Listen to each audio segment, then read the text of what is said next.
All right, a couple of stories I wanted to move on that I saw this week. So did you see that Jennifer Granholm got a higher profile position with the Hilary Clinton campaign? So she left the super PAC that she was raising some funds for, and now she's a senior advisor with Correct the Record, which is a group that coordinates and supports Hilary Clinton's campaign. And so do you think the word is on the street that maybe somewhere along the line, Jennifer Granholm, this can boost her into the Democratic circles? You can't roll your eyes. You actually have to answer me on this. So I'm going to start with Nolan. What tells me is that Joe Biden's not getting in the race because that was her boy. And I think if wrong? He was a very big supporter of her. Yeah. So it tells me that Biden's not getting in the race. I mean, so do you think that there is a potentially? Why do you keep laughing? I'm laughing at Nolan. Well, I know many people do that, but do you think that this could give her a potential? I don't know. I mean, that she. I think. I mean, certainly she has to hope that this puts her back in the mix of things for, some of the things that she's expressed in the past that she might be interested in, cabinet positions. I hope they get her to give one of those good convention speeches. Well, that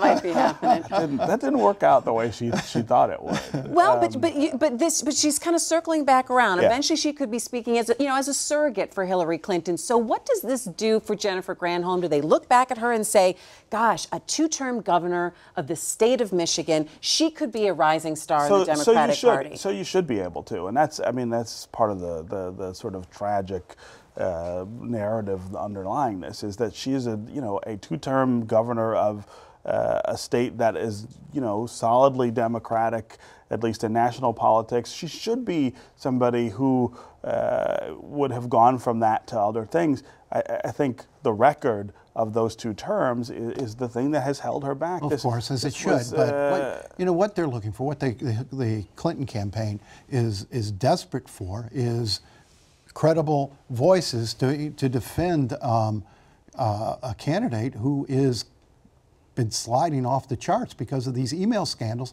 that she has not effectively answered. And every time she's tried to answer, she's been caught in a lie, and it compounds the whole trust issue. The press conference was rough this week that she gave. And now she's going to do one of her first interviews, maybe I think the only second interview she's done with the campaign, instead of in a format where she could address these issues in a sophisticated, credible way. She's going on the Ellen show, and so we'll get to see her dance down the aisle and do all the giggly stuff with Ellen, but you're not going to get any substance. I would agree that that's a bad move. I would agree that at this point, she should be sitting down. Either it should be 60 Minutes, it should be whatever the highest caliber that you think journalist is out there on television right now, and she should sit down and answer some things straight. There is a time and a place for an Ellen interview. There absolutely is in a campaign like this, but I don't think it's now. That can't be all you do, and it does sort of fit into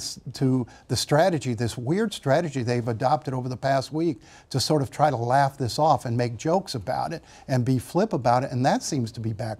How detrimental do you think this is, Stephen? So there was an editorial in the New York Times a couple weeks ago that talked about how similar the mistakes they're making in this campaign are to the mistakes that killed her in 2008, and it was a really interesting look at just sort of past as present. I'm not sure that they've learned enough from what defeated her in 2008, which was the same kind of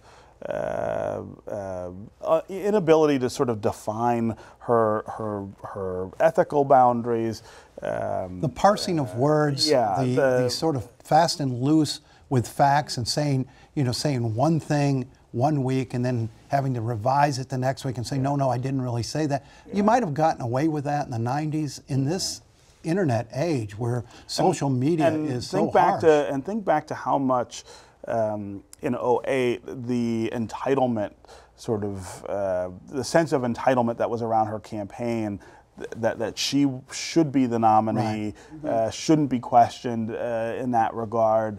Think of how much that hurt her then. And again, that's some of what we're seeing now, is this sense that, well, if you want this job, you really got to make a better case for yourself. You've got 60% of the voters now say that they believe she's lying. It's not just, "Oh, I'm not sure I trust her." They believe she's outright lying. The question is, will they vote for a president whom they think is a liar? All right, Vote for her husband again. We'll see. Hey, I want to leave you guys with the greatest picture that I saw this week, that we saw online. If you were on social media at all, you read any of the papers, yes, there it is, the tiger in the Packard plant. And I have to give hats off to the people at Freak, because the headline that I saw was like, "Can he pitch? Put him in." Right. So it was a photo shoot. Someone brought in exotic animals, and the tiger got loose. This is only in Detroit saw this story only right now, in Detroit. It's another reminder that we're not an entirely functional city.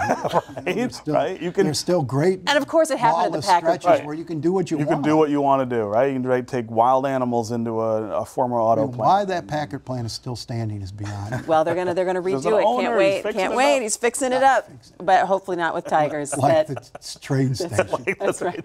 All right, and we're gonna have to leave it there. That's gonna do it for MiWeek.